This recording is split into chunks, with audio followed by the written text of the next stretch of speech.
Non, je ne dirais pas que Tokyo Ghoul est juste un anime d'horreur sur des créatures qui mangent des humains. Je dirais plutôt que c'est une exploration sombre de la crise d'identité et de la recherche d'un terrain d'entente dans un monde de prédateurs. Dans Tokyo Ghoul, Ken Kaneki est coincé entre deux mondes, mi-humain, mi-ghoul. L'anime nous confronte à la question: qu'est-ce que cela signifie d'être un monstre? Et qui est le véritable monstre? Celui qui chasse pour survivre ou celui qui chasse pour le pouvoir?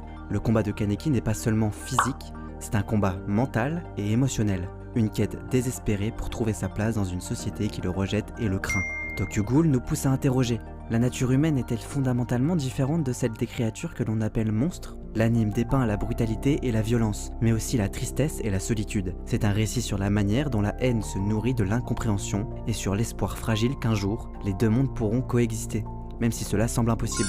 Alors Tokyo Ghoul est-il simplement une histoire de survie dans un monde hostile, ou une profonde réflexion sur la dualité de l'existence et la recherche de l'humanité, même dans les plus grands ténèbres? Et vous, feriez-vous partie de ceux qui se battent pour la compréhension, ou de ceux qui choisissent la guerre? Et n'hésite pas à me dire quel anime tu voudrais voir dans la prochaine vidéo.